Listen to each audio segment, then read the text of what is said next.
చాలా సంతోషించాల్సిన విషయం. ఎందుకంటే పిల్లలు పెద్ద పెద్ద చదువులు తిని తినక ఆస్తులన్నీ కూడబెట్టి వాళ్ళకి రాసిచ్చి వాళ్ళకి ఉద్యోగాలు ఇప్పించి ఉద్యోగంలో జాయిన్ అయినాక ఎంత మంచిగా ఉండి తర్వాత పెళ్ళైనాక మారిపోయి మరి ఇంత చేసిందంత సేవ అంతా మర్చిపోయి వాడు ₹1,00,000 తీసుకుంటూ తల్లిదండ్రులకు ₹1 కూడా ఇవ్వకపోతే మళ్ళీ మీ పిల్లల ఉద్యోగాలు కదని పెన్షన్లు ఇవ్వదు గవర్నమెంట్.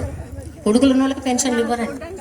కొడుకులు లేని వాళ్ళకి ఎవరు లేనంటేనే పెన్షన్, కానీ ఈ కొడుకుండు ఉద్యోగస్తులైన కొడుకుంటే అసలు ఇవ్వరు. మరి ఇటు కొడుకు పెట్టడు, ఇటు పెన్షన్ ఇవ్వదు. మరి ఏం కావాలండి? అలాంటి వాళ్ళు మన దగ్గరికి చాలామంది వస్తున్నారు. అలా వచ్చినప్పుడు మనం ఏం చేస్తున్నాం అంటే వాళ్ళ అకౌంట్ నుంచి డబ్బులు డైరెక్ట్గా ఈ తండ్రి అకౌంట్లోకి వేసేటట్టుగా మేము ప్లాన్ చేస్తున్నాము. అది త్వరలో జీవో రాబోతుంది. ఇప్పుడు మనకు వృద్ధుల కోసం మనకు హెల్ప్ లైన్ కూడా ఉందండి.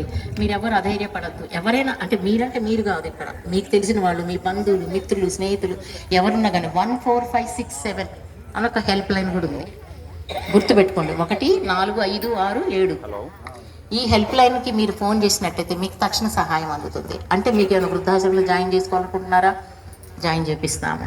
లేదా మీకు రేషన్ లేదా, తినడానికి లేదా, అది కూడా చూస్తాము. కొడుకులు పట్టించుకోవట్లేదా, దాన్ని కలెక్టర్ గారి దృష్టికి, ఆర్డీఓ గారి దృష్టికి తీసుకుపోయి మెయింటెనెన్స్ ఇప్పిస్తాము.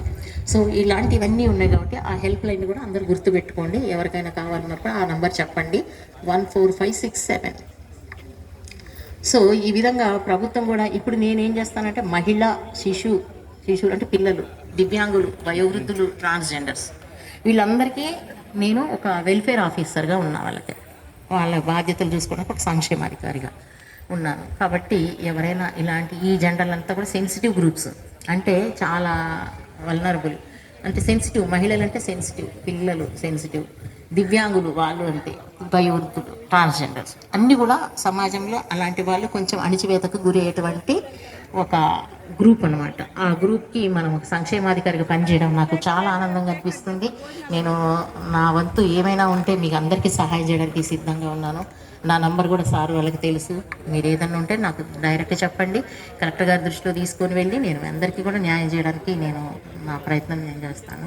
మరి ఈ అవకాశం ఇచ్చినటువంటి నాగేశ్వరరావు గారికి, మరియు రమేష్ గారికి, ఫణిభూషణ్ గారికి, రాఘవరావు గారి దంపతులకి పేరు పేరున హాజరైన వారికి ధన్యవాదాలు. Thank you so much.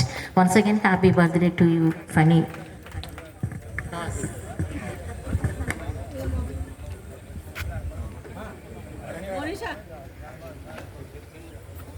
ధన్యవాదాలు మేడం గారు. చాలా టైం మీది వేస్ట్ చేస్తున్నట్టున్నాము. పాపం ఎంతమంది వెయిట్ చేస్తున్నారో మీ ఛాంబర్లో. మీరు ఇంత టైం ఇక్కడ స్పెండ్ చేస్తున్నందుకు ప్రత్యేక ధన్యవాదాలు తెలియజేసుకుంటున్నాను. అతి త్వరలో మిమ్మల్ని పంపించేస్తాను మేడం. ఇప్పుడు నెక్స్ట్ కార్యక్రమము మరి డాక్టర్ గారు మాట్లాడే ముందు మా